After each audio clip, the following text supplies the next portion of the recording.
Boa noite a todos, sou Silvio Bianchi, fundador do Bem Financeiro Desenvolvimento em Finanças, e estamos iniciando mais um novo conto sobre contas no Bem Financeiro Oficial. O tema de hoje é um tema bem interessante. As pessoas recebem seus rendimentos todos os meses. Alguns utilizam esse dinheiro para pagar contas, outros para fazer compras, e alguns separam uma parte para fazer investimentos. Quais são aqueles comportamentos que realmente ajudam a fazer melhores investimentos? Nós vamos conversar hoje à noite com um convidado bem especial, que é outro cofundador também do Bem Financeiro. Mas, antes de introduzir o nosso convidado, eu gostaria de conversar falar para vocês o seguinte, tá? Conto sobre Contas, o nosso encontro semanal para abordarmos temas de finanças comportamentais, coisas que vão ajudar você a cuidar melhor dos seus recursos e fazer melhores investimentos, conseguir multiplicar também seu patrimônio.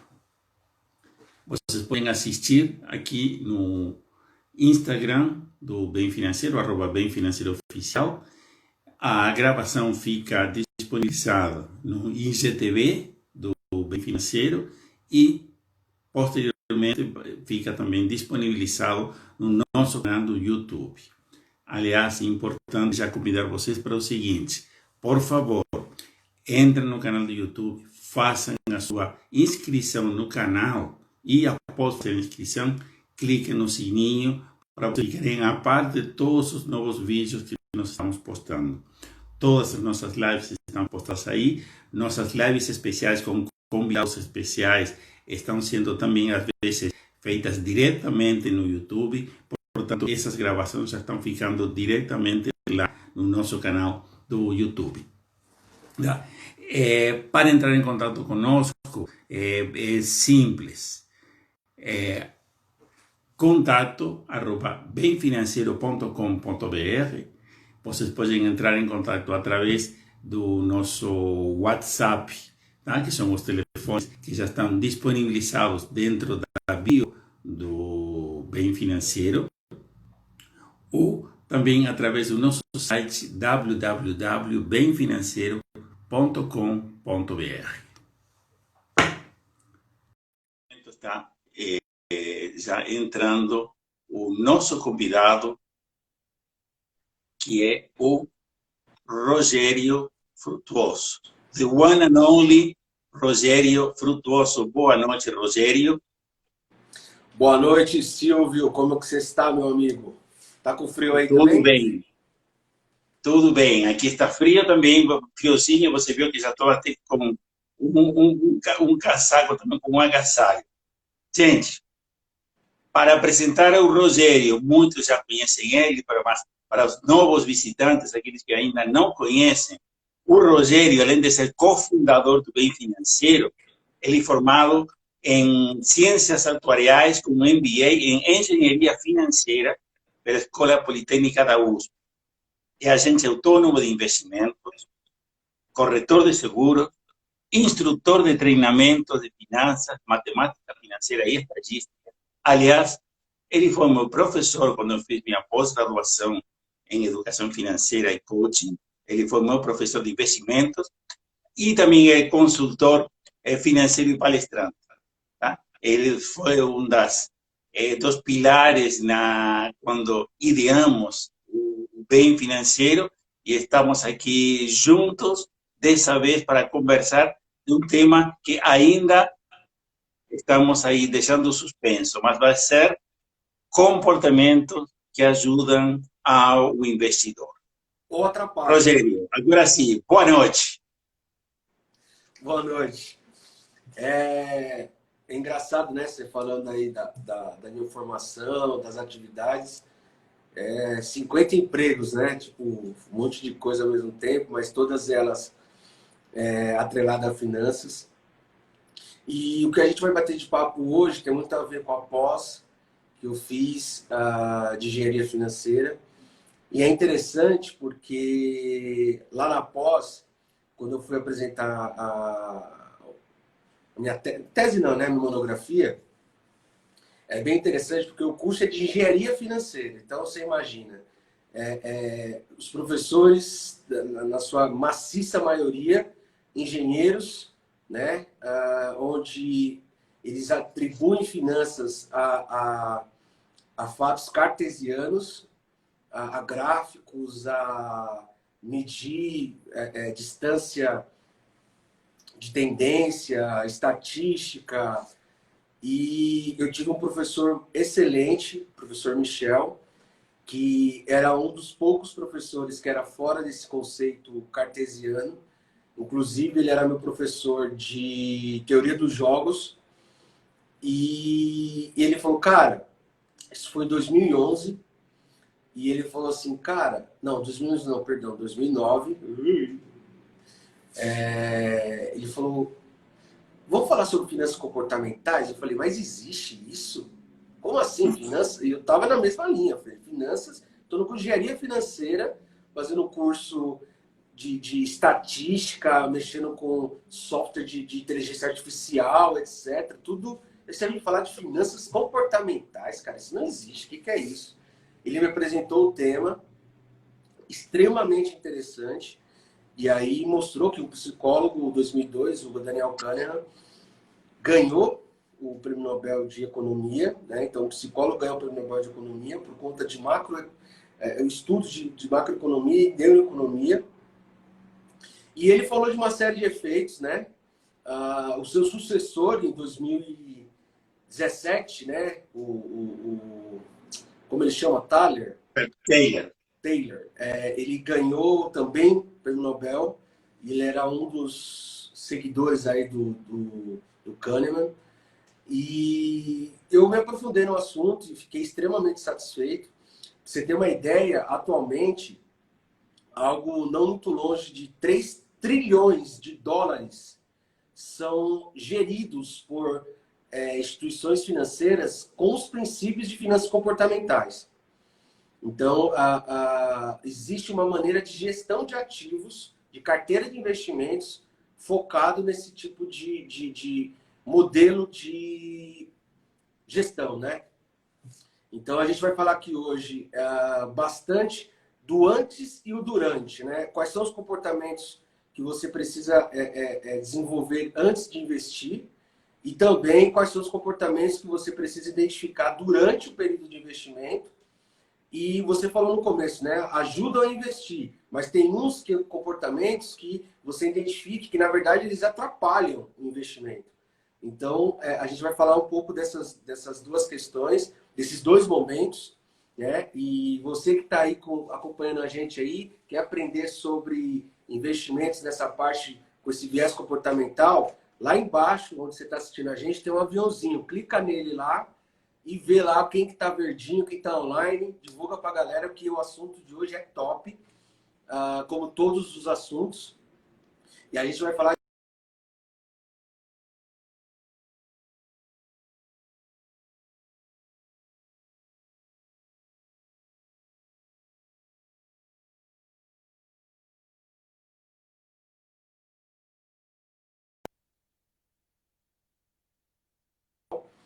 e é disso que a gente vai falar hoje, doutor Silvio. Então, vamos lá, Rogério. Primeira pergunta. O tema, como estávamos anunciando, comportamentos que ajudam o investidor. Um resumenzinho rápido. Como funciona esse negócio de comportamentos que ajudam o investidor? Não alcança com ligar para o corretor e falar que investir em ação tal ou no título tal e acabou? O nosso amigo Edward, também cofundador do Bem Financeiro, tem um artigo que ele colocou à disposição essa semana, justamente sobre 7 hábitos que ajudam a pessoa se tornar investidora. Então, a gente tem uma série de comportamentos que uma live só não daria para a gente resolver, né? Mas, para tentar ser sucinto, a gente tem esses dois momentos, né? Então, o primeiro momento é aquele momento que você precisa olhar para o seu orçamento, entender que você precisa tomar algumas atitudes, tomar algumas ações, e tem uma série de efeitos que já foi comentado em outras lives, porque o bem financeiro tem essa característica de premissa e comportamento, antes de falar de cartesiano. O cartesiano ele faz parte, mas o comportamento é a essência, é a base. Né? Você se autoconhecer, você saber se monitorar o que você está fazendo certo ou errado, algumas questões cognitivas. Então, nesse artigo, ele deixa bem claro essa questão de você olhar para o seu orçamento, gastar menos do que você recebe, colocar um propósito. Tudo isso ajuda a você iniciar o processo de se tornar investidor. Porque não existe investidor, ou melhor, infelizmente, existem investidores, que isso também está atrelado a comportamento, que usa o cheque especial e investe em CDI, por exemplo, né? Então, ele está pagando 10, hoje agora, com a nova lei, né? Está pagando 8% ao mês e está recebendo 0,2%. Então, é uma diferença gigantesca.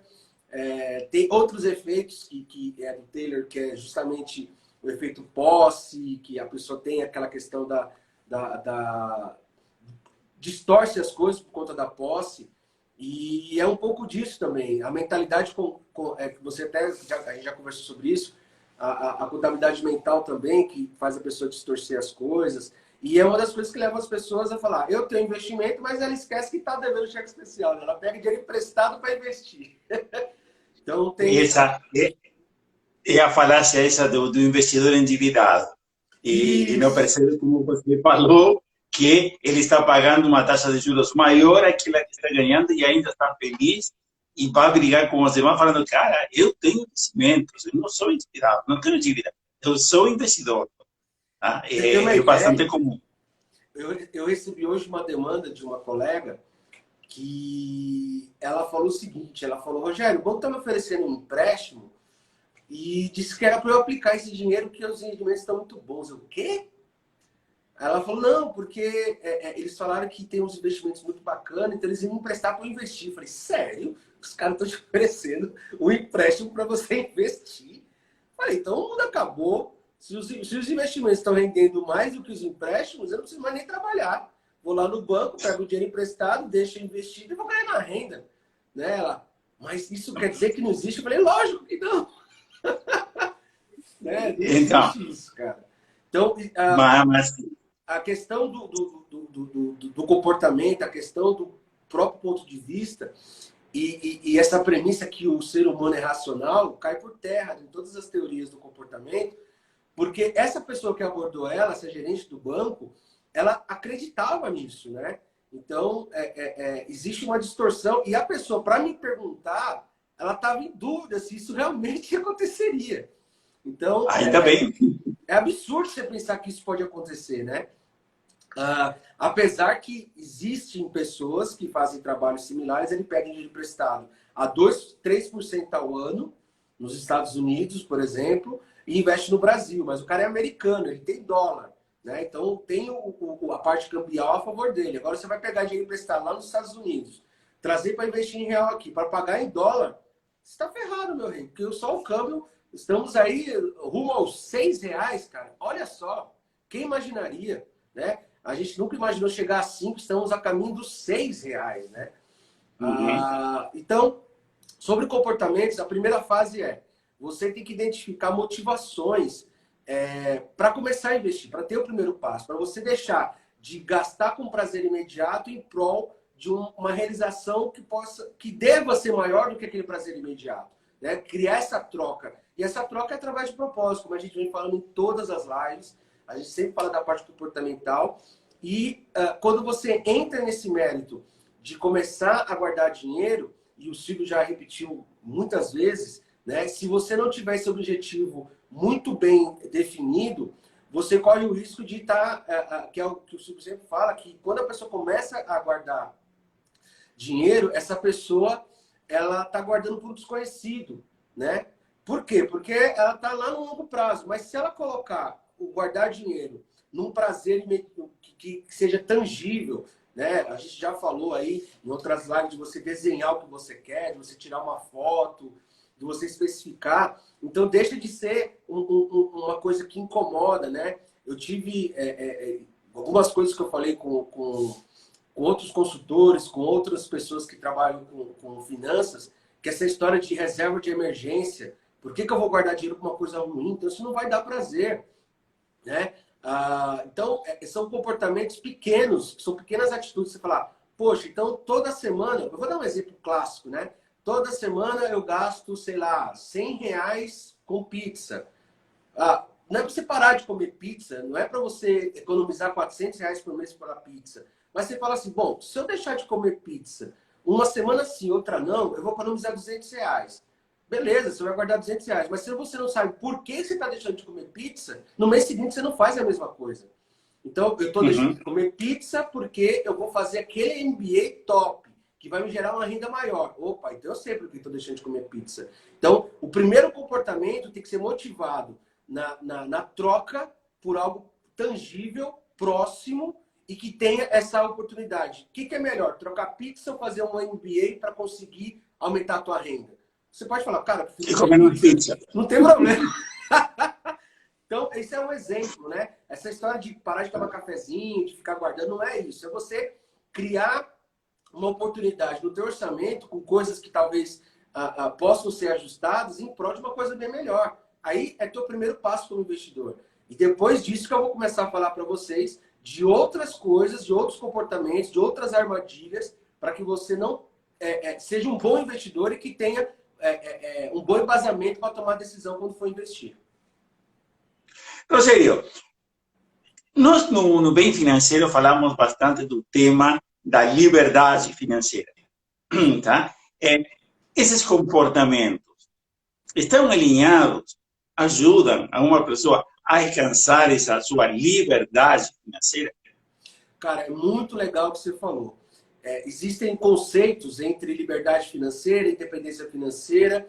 A independência financeira, ela é excelente, mas ela me remete a algo de longo prazo. Você vai conquistar aos poucos até chegar lá. Então, não existe pessoa independente financeiramente que não tenha conquistado antes a liberdade financeira. Então, a liberdade financeira ela é um primeiro passo para que você conquiste a sua independência financeira. E essa liberdade financeira, se ela não for muito bem cuidada, você a perde. Você pode tê-la e perdê-la. Uma das coisas que eu falo para as pessoas, quando elas vão começar a investir, eu falo, cara, você tem que começar a investir buscando liberdades, que são liberdades que acontecem durante a nossa vida, né? Então, uma das liberdades que são as primeiras a ser conquistadas é a tua liberdade profissional. O que é uma liberdade profissional? Quando você começa a ter uma reserva e você começa a guardar o valor X mensal e vai aumentando, vai colocando isso à sua disposição, atrelado sempre a um propósito bacana, e que você coloca uma reserva à disposição para a tua liberdade profissional, isso significa que quando você tiver 1 ano de renda já guardado ali naquela reserva, você pode ter a oportunidade, caso você queira. Vamos imaginar, eu trabalhava no banco, eu tinha uma amiga que era bancária que era formada em fisioterapia. Então você imagina, ela queria ser bancária, queria ser fisioterapeuta. Ela falou, não, Rogério, eu entrei no banco durante o meu curso, consegui e, putz, eu queria muito ser fisioterapeuta. Só que para eu me tornar fisioterapeuta, eu vou começar ganhando a metade do que eu ganho aqui no banco. Eu não vou fazer isso, né? E eu falo, não, mas aí entra essa questão. Poxa, eu conheci gente que trabalhava no financeiro, que era formada em veterinária. São pessoas que... aquela história a grande crise do trabalho, né? Você trabalha no que você gosta ou você trabalha no que você precisa, né? Então, a liberdade profissional é aquela que você já tem uma renda suficiente à sua disposição ali, guardadinho como reserva, para 1 ano, que te dá espaço para poder, por exemplo, trocar, modelar a sua carreira novamente e que suas despesas, que hoje o teu padrão de vida demanda, você não vai ter problemas, porque vamos imaginar que essa minha amiga consiga iniciar como estagiária numa clínica de fisioterapia e ela receba 1/3, nem a metade, receba 1/3 do que ela recebe hoje no banco. Então ela vai dizer assim, poxa, Rogério, com 1/3, mas eu tenho uma reserva, então eu vou pegar, eu vou gastar 2/3, né, durante 1 ano para compensar isso. Eu posso até gastar menos, que eu vou mudar minha rotina, eu vou ter outro padrão. Então, você só consegue conquistar liberdades pontuais, liberdade profissional, liberdade financeira, liberdade também vinculada ao que você gosta de fazer, porque assim, quantas pessoas podem ter oportunidade de ir ao parque no sábado pela manhã? Tem gente que está trabalhando, então ela não tem opção, né? Então ela pode mudar a carreira dela, ela pode ter essa reserva de 1 ano guardado e ainda pegar um valor e falar, cara, eu quero montar meu próprio negócio, e aí eu criar esse paralelo para quando eu tiver dificuldade, eu tenho esse 1 ano de renda que me dá essa maturidade disponível. Então, quando a pessoa tem esse propósito como inicial, né, liberdade financeira, ele sabe que é algo mais rápido de ser conquistado e você só vai conseguir a tua liberdade financeira se você começar, pelo menos, com um propósito de curto prazo, para que você sinta o prazer da realização dele e que gradativamente você vai criando outros desafios, né? Você não vai pegar, de repente, falar da noite para o dia, você vai falar, agora eu vou virar um investidor e vou pegar lá, vou gastar. As pessoas, quando são atendidas por nós, né? A pessoa fala, vou mudar tudo agora. Agora eu vou diminuir 50% das minhas despesas, que eu sou uma nova pessoa. Tudo que é pragmático dura pouco tempo. Então, é você criar gradativamente esse processo. Então, o comportamento que você tem que identificar, antes de tudo, é que a gente persiste bastante, é ter um propósito atrelado ao fato de guardar esse dinheiro e criar propósitos gradativamente. Pega 1 para 6 meses, realiza, curte e vai melhorando os desafios, Então, nesse primeiro passo, para conquistar a tua liberdade financeira, muitas vezes você precisa de um especialista para estar ali te motivando, para estar ali te ajudando a tomar decisões, porque a nossa visão já está um pouco mais apurada nas irracionalidades que o teu cérebro faz você decidir. Então, muitas vezes a gente faz, inclusive, nas empresas, né, a gente tem trabalhos de palestra, cursos, coaching com os colaboradores, e isso é um presente fantástico que a empresa dá para o seu colaborador, porque quando ele se sente mais seguro com a sua vida financeira, quando ele tem uma pessoa acompanhando esse trabalho com ele melhora a produtividade dele, ele fica mais organizado, ele cria um plano de carreira na empresa e ele vai ser muito grato porque a empresa deu aquele benefício para ele vai querer formar carreira lá. É inclusive um benefício que a empresa tem para reter talentos, né? Então a gente trabalha toda essa parte antes do investidor, transformar esse cara no investidor, né? Através de comportamentos. E até o final dessa live eu vou falar quais são os comportamentos quando você está investidor e cuidado com as armadilhas. Fantástico. No sério, nessa conversa que está muito interessante, você já falou de algo bem interessante que é toda essa nossa parte irracional. Ou seja, nós somos como o próprio Kahneman, que você citou, fala, nós somos seres emocionais tentando raciocinar. E a partir daí vem algo bem interessante que o próprio Kahneman, no seu livro Esse Rápido Devagar, tá? Que já está ficando bem popular, mesmo aqui no Brasil, ele cita o que ele chama de vieses psicológicos. Tá? E tem certos vieses que são determinantes para poder ter sucesso quando você enfrenta esse tema de investimento. Tá? Ele cita a visão das perdas, tá? O efeito manada, o efeito janeiro, efeito segunda-feira, tá? Ou seja, vieses, tá? Que de alguma forma estão afetando, tá? O que nós fazemos no dia a dia. Primeira coisa, para fazer rapidinho, o que são esse negócio de vieses psicológicos? Então, nem você nem eu somos psicólogos, porém precisamos entender. Na verdade, os vieses são os grandes culpados da nossa irracionalidade, né? E eu diria que é nossa irracionalidade racional, porque a gente jura que está certo. Então, uma das coisas do Rápido Devagar, né, que ele fala bastante, e quando a gente fala da contabilidade mental, é quando a pessoa toma uma decisão no automático. Então, ela ela está tão acostumada no automático, naquele hábito ou naquela decisão, que aquilo faz sentido para ela. E ela não tem tempo para tomar uma decisão, né? Tem um caso super conhecido, né? Que é uma história que eu vou contar aqui para vocês. E já dá um exemplo com camisa, com relógio, Eu vou dar um exemplo aqui de roupas, né? Então, por exemplo, uma pessoa decidiu, né? O Frutuoso decidiu que agora vai fazer academia, que precisa comprar equipamentos de academia para casa, e vai fazer revolução, aí ele vai no shopping comprar roupas, fitness, etc.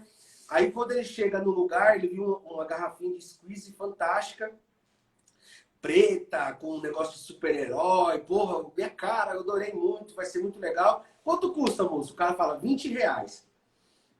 Aí você fala, beleza, R$20. Aí seu amigo tá do lado assim, fala, meu, essa mesma garrafinha, numa lojinha aqui, ó, a uns 300 metros daqui, tá R$15. A pergunta é, seres humanos, se você está numa loja com uma garrafinha ofertada por R$20 e você sabe que a mesma garrafinha está ofertada a 300 metros do mesmo shopping por R$15, você deixaria de comprar essa garrafa para comprar outra? Essa é a primeira pergunta que eu vou fazer para vocês. Porque você fala, bom, já estou aqui na loja, é R$20, por causa de R$5, você vai na outra loja, ser humano? Então eu gostaria que vocês colocassem aí, enquanto eu molho aqui a garganta. Sim ou não? Coloquem aí, se vocês, por conta de R$5, iriam em uma outra loja fazer a compra da garrafinha mais barata. Coloquem aí, um de cada vez, tá?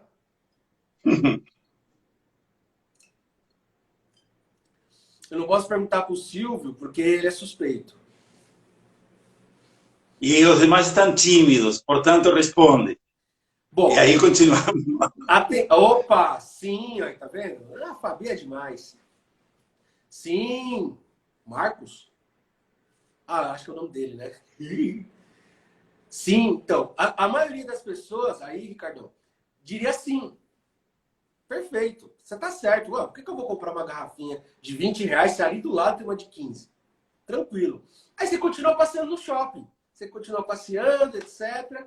Aí você vai falar assim, cara, agora eu vou comprar um tênis que tem toda a tecnologia para absorção, tem a marca que eu gosto, tem o conforto que eu quero. Aí você vai lá, numa outra loja, logicamente, e aí eu falo pro cara, quanto que tá esse tênis aqui? O cara, R$400. Aí você fala, pô, meu, legal, adorei esse tênis, eu vou levar ele, é seu amigo. Ô, Frutuoso, presta atenção. A loja do outro lado do bloco tem esse mesmo tênis por 395, velho. Aí eu falo, 395, 400, acho que eu vou rodar outro bloco. A pergunta é, pessoas, um tênis de R$400 da loja ou um tênis de 395 no outro bloco do mesmo shopping, vale a pena ir lá? Vocês iriam lá ou não? Vou molhar o bico de novo, hein? Um por vez, por favor. E vão respondendo. Eu acho que tem um delay, que a galera vai escrevendo, aí só aparece pra gente 2 dias depois. Então, Sim. assim, a pergunta nesse sentido quer dizer assim, bom, se caso eu estou na loja com um tênis de R$400 para atravessar por quase 395, as pessoas geralmente vão dizer, não, eu não vou. Poxa, eu já estou aqui, R$5. Então, esse é um exemplo clássico de viés. Porque a pessoa está tomando decisões diferentes por conta do mesmo valor. Ou seja, no caso de R$5, entre 20 a 15, você vê uma participação maior dos R$5 e você toma uma ação. Quando você está no universo de valor maior, a gente está falando dos mesmos R$5, mas você compara de uma maneira diferente. Então, existe uma tendência das pessoas responderem, não, eu vou comprar aqui mesmo, que R$5 não faz diferença. É a mesma coisa quando você vai numa loja e não pede desconto. É a mesma coisa de uma ancoragem que os caras, na Black Friday, você tem a metade do dobro. Você só olha, você toma uma decisão, eu achei barato. Não é você achar barato, você tem que ver se é isso mesmo, qual é a história de preço. Isso é tomar decisão rápida, mentalidade mental. Contabilidade mental, né? Então, é nesse aspecto que eu queria falar do viés. Sobre as questões que você reportou aí, do efeito manada, efeito janeiro, efeito segunda, aversão à perda, é justamente esse ponto, pessoas, que eu vou falar para vocês, que é das decisões que você precisa tomar quando você já é investidor. Então, você foi lá, passou passou pelo programa de liberdade financeira do Bem Financeiro, viu lá quais são os comportamentos necessários para se tornar um investidor, começou a guardar aquele dinheirinho todo mês e vai lá, começou a investir. Onde você vai investir? Aí você fala, bom, o Frutuoso e o Silvio e o Edward e o Adenias fizeram um programa, agora eu estou conseguindo guardar R$200 todo mês. Mas ninguém que passa pelo programa do Bem Financeiro guarda dinheiro por guardar. Ele guarda sabendo para quê. Então ele vai estar guardando R$200 sabendo quando vai gastar esse dinheiro, em que ele vai gastar, por que ele vai investir num prazo X ou Y. Quando ele juntar 200 por mês, quando chegar em 1.000, ele vai tomar uma outra investimento, vai ser mais risco ou menos risco, ele vai estar com tudo isso mapeado. Então, a decisão de você estar investindo já foi uma boa. Agora, para você tomar cuidado nos investimentos, é que você tem que tomar cuidado com algumas questões. Então, esses comportamentos que a gente vai falar, na verdade, parte deles é armadilha. Por exemplo, o efeito manada. O que é o efeito manada? É você acompanhar a maioria da galera. Então, por exemplo, meu Deus do céu, vai acontecer não sei o que com a bolsa. Todo mundo sai vendendo a ação. Meu Deus, vai acabar o Brasil. Aí todo mundo faz a mesma coisa. Hoje eu sou, como o Silvio falou, sou agente autônomo de investimentos, pela XP Investimentos, e eu tenho clientes que quando veio o Covid entrou em pânico. Então, março, por exemplo, foi um mês absurdo. Caiu tudo, até renda fixa caiu, por causa da marcação ao mercado. E as pessoas que são vítimas do efeito manada, o que elas fazem? Elas resgatam o seu investimento. E ela resgata no investimento, ela está se apropriando de prejuízo. Então, o que eu falo para meus clientes? Mas, Rogério, eu tinha lá 500 mil, agora virou 400. Vai morrer todo mundo. Eu falei, não. Ele não vai ficar 400. Ele está 400. Então, a questão de você não acompanhar o efeito manada é que, às vezes, aquilo ali demora pouco tempo. Então, por exemplo, nós temos aí a Bolsa, que está oscilando essa semana, mas ela já voltou no patamar de 100 mil pontos. Coisa que estava em janeiro com 120 mil pontos. Então, nós já estamos voltando a esse mesmo patamar. O que o Ricardo está falando aí, efeito manada das finanças, bitcoins, um monte de gente foi sem saber do que se trata. Né? Então, geralmente, quando você acompanha a manada, não é que a manada está certa ou está errada, mas geralmente, quando você não sabe o que está fazendo e só acompanha a manada, você vai perder dinheiro. Isso é fato certo. Então, o efeito manada é um comportamento que você tem que identificar para não perder dinheiro e não para ganhar. Né? Então, viu uma notícia, vai atrás, tenha tempo, respire. Não faça o que a gente acabou de falar da contabilidade mental, de tomar uma decisão porque todo mundo está tomando. Eu achei todo mundo usa gravata verde, eu vou usar gravata verde porque dá sorte. Né? Então, é analisar por que eu vou tomar essa decisão de investir naquele investimento. O Ricardo foi muito feliz nesse comentário porque teve uma época que falou, cara, você vai juntar dinheiro onde? Bitcoin. Foi feito manada. Eu conheço muita gente que perdeu dinheiro em Bitcoin e muita gente que ganhou. Que, na verdade, aí vem o segundo conceito que eu vou falar agora, que é a versão à perda. Tem gente que ganhou dinheiro em Bitcoin, mas ele não sai de lá. Ele fica lá o tempo todo, né? Então, o que é muito comum, principalmente no mercado de day trade, esses mercados mais exóticos, digamos assim, né, de sobe e desce mais constante, é que a pessoa é tão irracional, ela se deixa levar tanto pelo emocional, que ela está no movimento, quando ela colocou lá R$1.000 de investimentos, quando cai para 800, ela fala, esse negócio vai voltar. Quando cai para 700, ela fala, esse negócio vai voltar.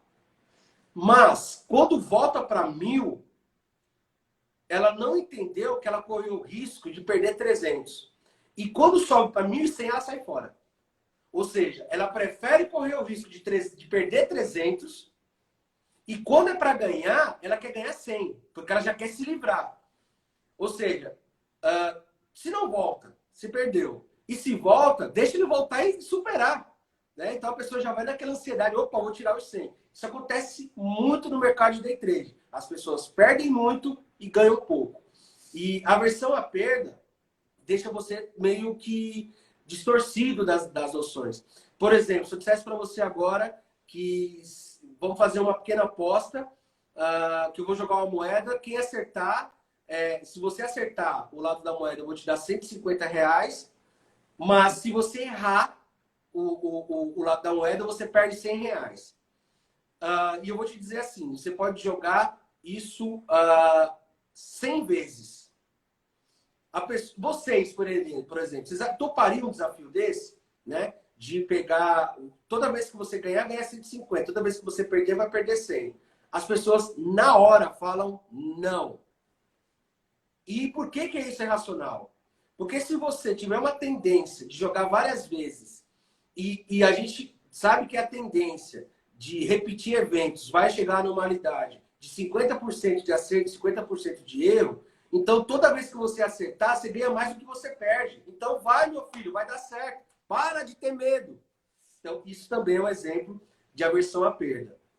E os outros dois efeitos, que são fantásticos, é o efeito janeiro, que esse ano, inclusive, eu comentei, eu tenho um amigo meu que ele brincou comigo com uma coisa bem drástica, mas não deixou de ser engraçado, porque assim, no começo do ano agora, eu falei do efeito de janeiro nas bolsas americanas, nas bolsas mundiais, que todo mês de janeiro existe um comportamento que define o ano, né? E nenhum especialista conseguiu desvendar por quê. Porque, geralmente, na grande maioria das vezes, o mês de janeiro é positivo. Algumas vezes é negativo, mas geralmente é positivo. E quando ele é positivo, 88% das vezes que é positivo, significa que a bolsa fechou positiva no ano. Isso é incrível, ninguém sabe por quê. Porque é coincidência, não é? Né? Então, o efeito de janeiro, aí eu falei para o pessoal, gente, pode investir em janeiro. Eu peguei dados da Ibovespa, né, que os anos anteriores, 2019, que a gente estava agora em 2020, né, 2019 deu lucro, 2018 deu lucro, 2017 deu lucro e 2016 não deu lucro, né, porque 2016 foi um ano bem difícil. E a galera vai, então vamos confiar. O que aconteceu esse ano? Covid. A bolsa caiu. Os caras, Rogério! Eu falei, não, mas eu falei que nem sempre dá certo. Aí o meu amigo falou assim, caraca, você é tão zicado que você foi falar da bolsa, a bolsa vai cair. Como se eu tivesse a culpa, né?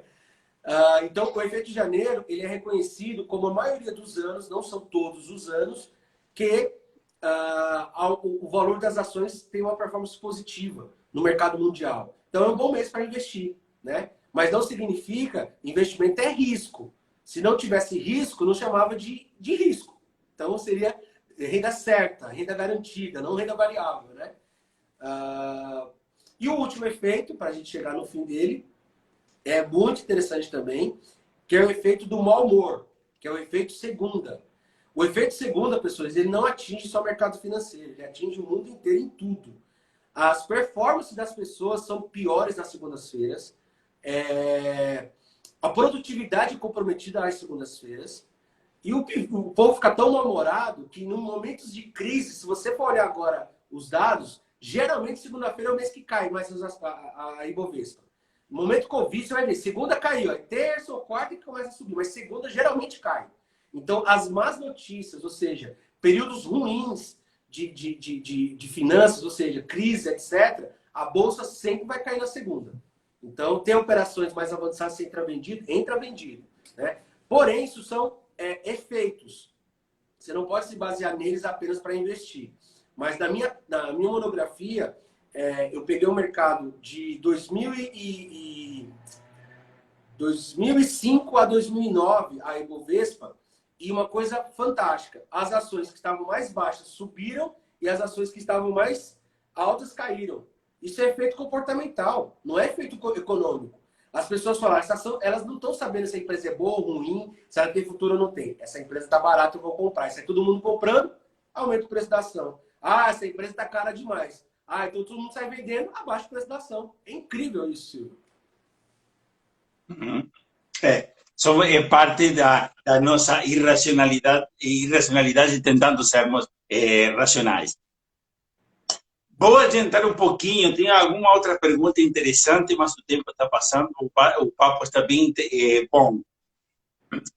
Você mencionou o artigo que o Edward escreveu, ou seja, comportamentos que ajudam o investidor. Ele colocou os 7 hábitos do investidor do sucesso. Tá? Na tua opinião, Tá? Quais são essas condutas? Não falamos, no finalzinho vamos falar. Bom, chegou a hora. Tá? Quais são essas condutas que ajudam a ter sucesso no investimento? Você já falou algumas, ou seja, a questão de se planejar, de organizar seu orçamento, de separar um dinheiro pensando em algum propósito de curto, médio, longo prazo. Até aí, fantástico. Quais outros hábitos ou comportamentos ajudam para ser um investidor, ter sucesso nos investimentos? Eu resumiria todos os comportamentos que tem que ter uma intenção similar. Não existe milagre. Então, se você for convidado para um investimento que rende muito e que vai mudar sua vida da noite para o dia, você está no lugar errado. Então, tudo requer um prazo. Eu falo muito quando eu trabalho com algumas pessoas que estão endividadas, é uma frase que eu sempre uso. Eu falo, cara, você não ficou endividado da noite para o dia, você teve um processo para ficar endividado e você não vai sair das dívidas da noite para o dia. Então, a gente já teve lives aqui anteriores de casos que as pessoas são convidadas para oportunidades fantásticas de investimento, o cara pegou um empréstimo, vendeu a casa e foi fazer de tudo para o investimento, perdeu tudo porque acreditou no milagre. Né? Então, o primeiro hábito seu, partindo do princípio que você já desenvolveu a habilidade de fazer uma reserva em prol de um propósito, é fazer investimentos com risco calculado, não com risco de qualquer jeito. Né? Então, o que o Ricardo comentou agora há pouco, Bitcoin, criptomoeda, Forex, são investimentos que não tem uma regulação por trás e não tem uma lógica de mercado. Então, ele sobe e desce sem lógica. Então, é quase uma aposta. Então, pessoas dizem, eu ganhei muito. Cara, tem gente que fala de tudo. Então, eu diria que tem que tomar cuidado com essa. Por exemplo, eu fico abismado que tem gente que até hoje cai no golpe do bilhete premiado. Gente, ninguém vai ganhar na porra de uma loteria, vai chegar para você e falar, tá aqui, ó, bilhete premiado, eu não posso agora e me paga tanto. Então, um comportamento que você tem que saber se moldar e respirar bem, essa ambição, essa ansiedade de querer ter um investimento que vai resolver sua vida e que nunca mais você vai trabalhar.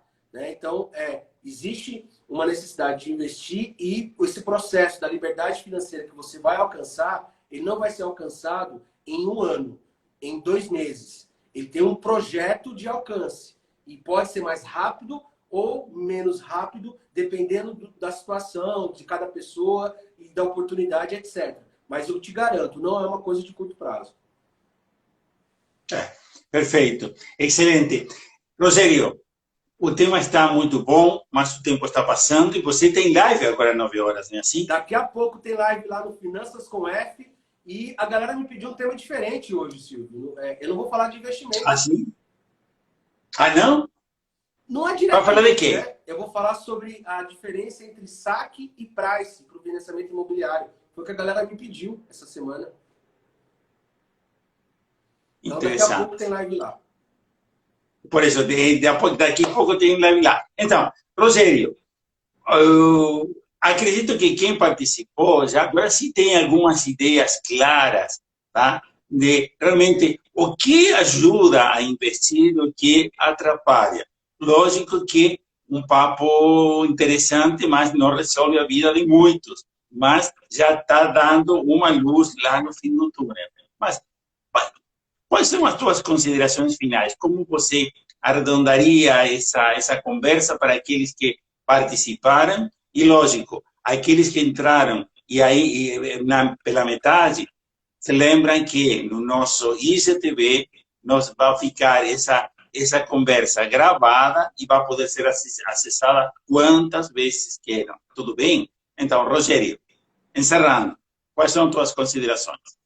Eu diria que a principal aprendizado que a gente teve hoje relacionado ao que foi dito, né? Os 7 hábitos que o Edward escreveu no artigo, acho que eu recomendaria as pessoas irem lá ler no nosso site, bemfinanceiro.com.br.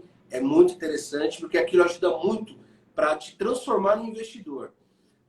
E você chegando lá, não precisa ter uma desculpa muito recorrente, mas precisa ter muito dinheiro para investir. eu tenho as lives lá no Finanças com F, que é muito focado em investimentos. E aqui também no Bem Financeiro a gente fala que você pode começar a investir com R$10. Você pode comprar uma ação, você pode comprar uma ETF de renda fixa, por exemplo. Então, comece. Investir é um hábito. E o hábito, você só conquista ele se você fizer repetições. Então, se você não repetir o ato de guardar dinheiro, seja lá quanto for, você nunca vai desenvolver o hábito. Então, você não precisa começar com R$1.000 mensais ou com 10% da sua renda, como dizem por aí. Começa com qualquer valor. Eu tenho certeza que R$50 ou R$30 no seu orçamento pode ser destinado a isso. E eu tenho clientes e pessoas que me conhecem que falam, Rogério, eu não sabia como era tão gostoso investir. Estou viciada. Estou aprendendo tanta coisa legal, estou guardando mais dinheiro. Dá propósito também.